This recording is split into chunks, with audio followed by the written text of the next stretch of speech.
Hello and welcome back. आजचा video खूप special आहे कारण मला फ्रीज स्टोअर साठी भरपूर कॉमेंट्स आलेल्या. तर फायनली आज मी दाखवणार आहे माझा फ्रीज. आणि या व्हिडिओ मध्ये फक्त फ्रीज स्टोअरच नाही तर मी फ्रीज कसं ऑर्गनाइज करते तेही तुमच्यासोबत शेअर करणार आहे. तर त्यासाठी व्हिडिओ न स्किप करता लास्ट पर्यंत बघा म्हणजे तुम्हालाही काही आयडियाज येतील. चला तर मग टाइम वेस्ट न करता आपण व्हिडिओला स्टार्ट करूया. तर आपण सुरुवात करूया फ्रीजर पासून. मी फ्रीजर मधल्या सगळ्या वस्तू पहिले काढून घेते म्हणजे मी फ्रीजर छान पुसून घेऊ शकेल. माझं फ्रीज मी नेहमी क्लीन ठेवते. आज मी तुम्हाला सगळं ऑनेस्ट दाखवणार आहे. No hiding, no editing magic. तर इथे मी फ्रीजर मधल्या सगळ्या वस्तू काढून घेतल्या आहेत. माझं 3 डोअर वालं फ्रीज आहे म्हणजे याला 3 डोअर्स आहेत. एक वरच्या साईडला फ्रीजर आहे, एक मिडलला डोअर आहे आणि त्याच्या खालचा जो लास्ट ड्रॉवर आहे त्यात मी भाज्या स्टोअर करते. मी या व्हिडिओमध्ये स्टेप बाय स्टेप सांगणार आहे की मी फ्रीज कसं ऑर्गनाइज करते, जे माझ्यासाठी फंक्शनल तर आहेच पण दिसायलाही खूप सुंदर दिसतं. मी काही टिप्स फॉलो करून माझं फ्रीज नेहमी स्वच्छ ठेवते. मी आज फ्रीज डीप क्लीन करून घेणार आहे पण तुम्ही बघू शकता माझ्या फ्रीज मध्ये तुम्हाला खूप कमी घाण दिसेल.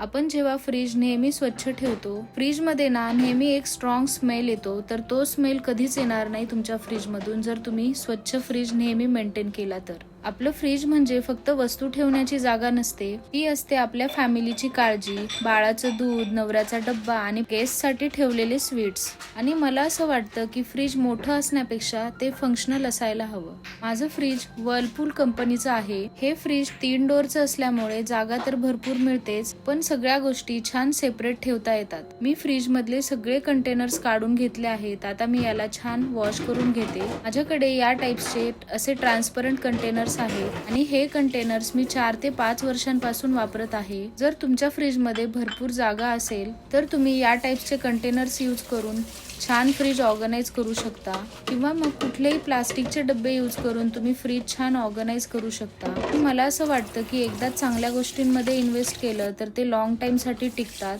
माझ्याकडे हे जे कंटेनर्स तुम्ही बघताय हे ऍक्च्युली प्लास्टिकचे आहेत पण हे दिसायला ग्लास कंटेनर सारखेच दिसतात. आणि आता मार्केटमध्ये भरपूर टाइप्सचे वेगवेगळे फ्रीज कंटेनर्स अवेलेबल आहेत. तर तुमच्या फ्रीजच्या साईजच्या अकॉर्डिंग तुम्ही ते सिलेक्ट करू शकता. जेव्हा आपण भाज्या आणतो मार्केटमधून तेव्हा त्या तशाच आणून एखाद्या कॅरी बॅग मध्ये ठेवल्या की ते फ्रीज खूप घाण पण दिसतं आणि भाज्याही त्यात फ्रेश राहत नाहीत. त्यामुळे मी नेहमी फ्रीज मध्ये या टाइप्सचे कंटेनर्स यूज करते. जेव्हा आपण कॅरी बॅग्स मध्ये भाज्या आणून जशाच तशा फ्रीज मध्ये ठेवतो ना तेव्हा फ्रीज तर घाण होतच पण ते दिसायलाही खूप खराब दिसतं.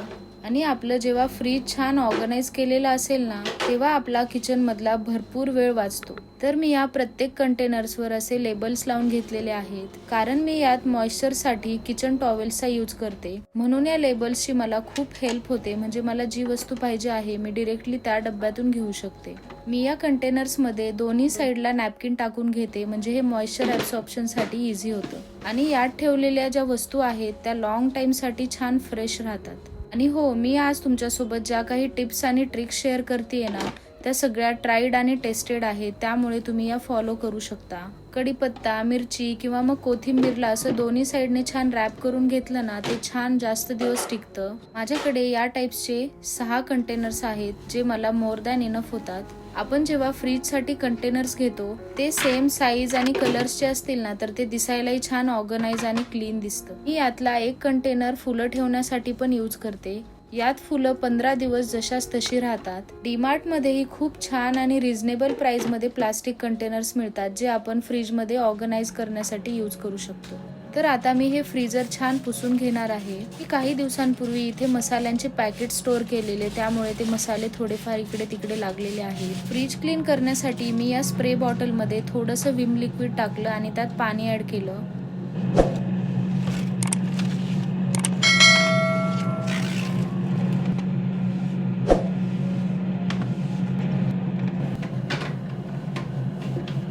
जो आईस्क्रीम ट्रे आहे तो मी परवाच क्लीन करून घेतलेला त्यामुळे मी आता तो काढला नाहीये. जर तुम्हाला तुमचा फ्रीज नेहमी मेंटेन ठेवायचा असेल ना तर अजून एका गोष्टीची काळजी घ्या. आपण जेव्हा किचन मध्ये जेवण बनवतो तेव्हा भरपूर वेळा आपल्याला फ्रीज ओपन करावा लागतो आणि किचनमध्ये काम करते वेळेस कधी आपले हात ऑइली असतात आणि तेच हात आपण जर फ्रीजला लावले तर मग ते फ्रीजमध्ये स्टेन्स येतात आणि त्यामुळे फ्रीज खूप घाण होतो. म्हणून मी एक रूल फॉलो करते, तो म्हणजे जेव्हा आपण फ्रीजला टच करतो तेव्हा हात छान स्वच्छ धुवून मगच फ्रीजमधल्या वस्तूंना हात लावते. कारण हात जर भरलेले असतील तर फ्रीजमधले कंटेनर्स आणि फ्रीजचे डोअर्स दोन्ही खराब होतात.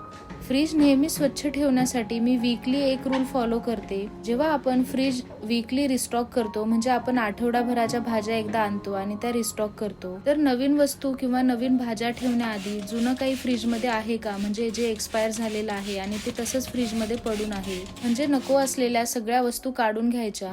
असं केल्यामुळे फ्रीजमध्ये जागा तर होतेच आणि कधीतरी थोडीशी भाजी उरलेली असते जी आपण यूज नाही करू शकत, म्हणजे त्याची आपण भाजी तर नाही बनवू शकत, मग कधीतरी यूज करू म्हणून आपण तशीच ठेवून देतो आणि मग ती भाजी जास्त दिवस ठेवल्यामुळे त्याचाही वास येतो आणि मग तो स्मेल सगळ्या फ्रीजमध्ये येतो. फ्रीज छान ऑर्गनाइज करण्यासाठी खूप सिंपल रूल्स आहेत, पण तेच रूल फॉलो केले ना तर फ्रीज नेहमी ऑर्गनाइज आणि क्लीन राहतो. फ्रीज जेव्हा छान ऑर्गनाइज असतो तेव्हा किचनमध्ये कुकिंग करते वेळेस त्याची खरंच खूप हेल्प होते. मी डीप फ्रीजर मध्ये मोठ्या साईजचे 2 कंटेनर्स ठेवलेले आहेत. तर एका कंटेनर मध्ये मी फ्रोझन पीस स्टोअर करते आणि दुसऱ्यामध्ये फ्रोझन कॉर्न स्टोअर करते, कारण माझ्या मुलीला कॉर्न पण खूप आवडतात. तर माझ्याकडे एक ग्लास कंटेनर आहे. तर याचा यूज मी जे मोझरेला चीज असतं, जे आपण पिझ्झा किंवा सँडविच करते वेळेस आपण कधीतरी यूज करतो, ते मोझरेला चीज मी यात स्टोअर करून ठेवते आणि त्या पॅकेटवरती एक्सपायरी डेट दिलेली असते, तर तो तेवढा पार्ट मी कट करून यात ठेवते, म्हणजे त्याची एक्सपायरी ही माझ्या लक्षात राहते. हा एक छोटासा डब्बा आहे ज्यात मी फेटा चीज स्टोअर करते. हे मी कधी सॅलड मध्ये यूज करते. हे माझ्याकडे एक मसाला रॅक आहे, तर यातले जे एक्स्ट्रा मसाले असतात म्हणजे पावभाजी मसाला, बिर्याणी मसाला, तर हे सगळे मसाले मी या डब्यांमध्ये स्टोअर करते आणि त्या पॅकेटवरती जे मसाल्याचं नाव असतं ना ते मी कट करून या डब्यांमध्ये ठेवलेलं आहे, म्हणजे मला ते इझिली कळेल. हे सगळे मसाले मी फ्रीजरमध्ये स्टोअर करते, कारण माझ्या फ्रीजमध्ये जो फ्रीजर आहे तिथे बर्फ होत नाही आणि मी फ्रीजमध्ये खूप डब्बे किंवा खूप जास्त वस्तू पण ठेवणं अवॉइड करते, कारण जास्त वस्तू फ्रीजमध्ये ठेवल्यामुळे फ्रीजमध्ये जे एअर सर्क्युलेशन असतं ते व्यवस्थित होत नाही, त्यामुळे फ्रीजमध्ये खराब स्मेल येतो. फ्रीजरच्या डोअरवरती मी मोठ्या साईजचे 3 जार्स ठेवते.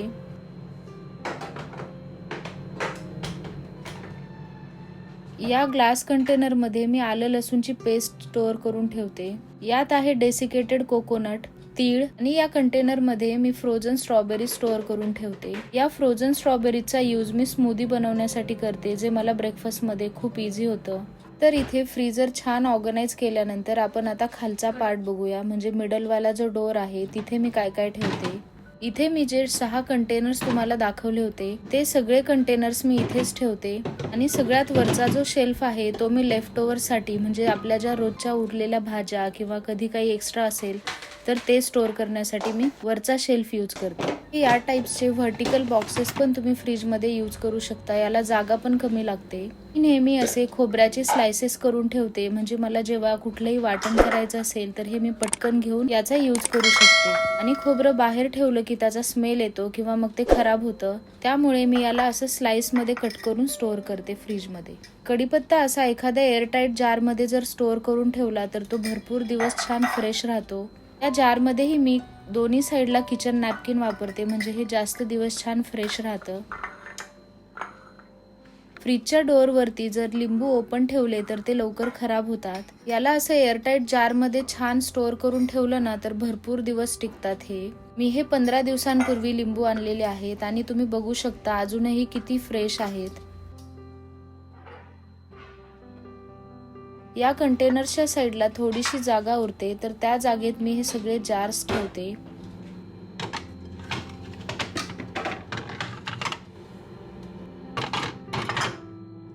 मी पनीर नेहमी पाण्यामध्ये ठेवते, त्यामुळे त्याचा स्मेल येत नाही आणि जास्त दिवसही पनीर टिकतं. या दुसऱ्या काचेच्या जारमध्ये आहे मिल्क पावडर.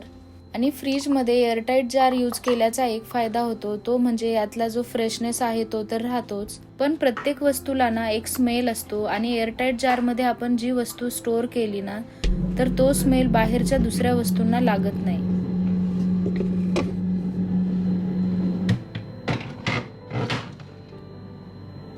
या वरच्या शेल्फमध्ये ज्या काही एक्स्ट्रा वस्तू असतील त्या मी इथे ठेवते आणि हे जे तुम्ही जार बघताय यात मी दही ठेवते. मी नेहमी फ्रीज मध्ये कुठल्याही वस्तू असतील म्हणजे दही किंवा काही असेल तर ते एअरटाईट जार मध्ये ठेवते किंवा मग त्याला झाकून ठेवायचं म्हणजे तो स्मेल पूर्ण फ्रीज मध्ये स्प्रेड होणार नाही. हे तुम्ही जे छोटे छोटे जार्स बघताय काचेचे हे मी फ्रीजच्या डोअरवर ठेवते. याला मी आता छान एका ओल्या कपड्याने पुसून घेते आणि मग याला फ्रीजच्या डोअरवरती ठेवते.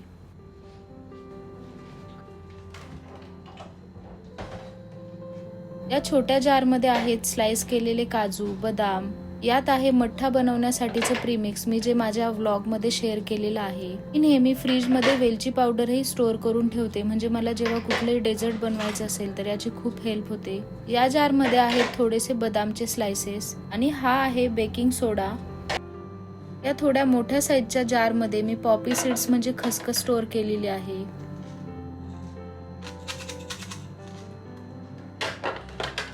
हा एक एअरटाईट जार आहे आणि यात मी सोललेला लसूण ठेवते. सोलून ठेवलेला लसूण जर आपण ओपन तसाच फ्रीज मध्ये ठेवून दिला तर पूर्ण फ्रीज मध्ये तो स्मेल येतो. त्यामुळे मी फ्रीज मध्ये कुठलीही वस्तू ओपन ठेवणं अवॉइड करते आणि सगळे एअरटाईट जार यूज केल्यामुळे फ्रीज मध्ये कसलाही स्मेल येत नाही. हे 2 कॅसरॉल मी नेहमी इथेच ठेवते म्हणजे किचन मध्ये जेव्हा काही उरलेलं असेल म्हणजे भाजी किंवा काही असो मग मी ते यात ट्रान्सफर करून ते फ्रीज मध्ये ठेवते.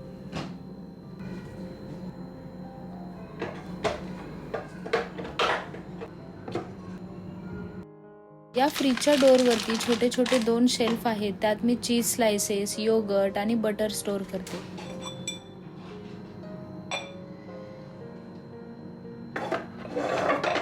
आणि सगळ्यात खाली जे बॉटल रॅक आहे त्यात एक दुधाची बॉटल, एक एक्स्ट्रा बॉटल ठेवते म्हणजे जेव्हा दूध एक्स्ट्रा असेल तेव्हा मी यात ठेवू शकते. आणि त्याच्याच साईडला काही सॉसेस आणि स्प्रेड्स ठेवते.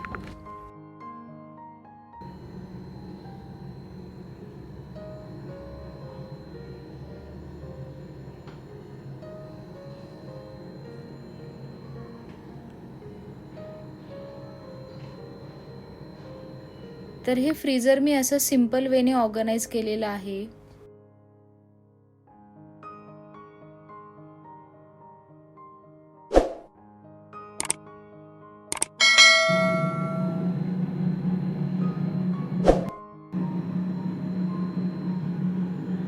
माझ्या फ्रीजमध्ये एक सगळ्यात खाली ट्रॉली दिलेली आहे. मी त्यातच सगळ्या भाज्या स्टोअर करते. या खालच्या ट्रॉलीजमध्ये ज्या भाज्या मी स्टोअर करते त्या सगळ्या फ्रीजच्या ज्या बॅग्स येतात त्यामध्ये ठेवते. मी या ट्रॉलीमध्ये एक मोठ्या साईजचा ग्लास जार ठेवलेला आहे. त्यात मी माझ्या मुलीसाठीचं जे डोसा बॅटर असतं ते स्टोअर करून ठेवते. या ट्रॉलीमध्ये माझ्या आठवडाभराच्या सगळ्या भाज्या बसतात. तर कसा वाटला तुम्हाला माझा फ्रीज ऑर्गनायझेशन आणि फ्रीज स्टोअरचा व्हिडिओ? मला नक्की कॉमेंट्समध्ये सांगा आणि तुमच्याकडेही काही आयडियाज असतील तर माझ्यासोबत शेअर करायला विसरू नका. आणि अशाच होम मेकिंग टिप्ससाठी माझ्या चॅनलला सबस्क्राईब करा. फ्रीजच्या डोअरवरती मी काही मॅग्नेट्स लावलेले आहेत. त्यात हे मॅग्नेटिक प्लॅनर आहे. यावर मी माझ्या सगळ्या प्लॅन गोष्टी नोट डाऊन करून ठेवते. चला तर मग आजच्या व्हिडिओमध्ये एवढंच. भेटूयात एका नवीन व्हिडिओमध्ये. आणि हो, तुम्हाला जर हा व्हिडिओ आवडला असेल तर प्लीज लाईक, शेअर आणि सबस्क्राईब करायला विसरू नका. Thanks for watching till the end.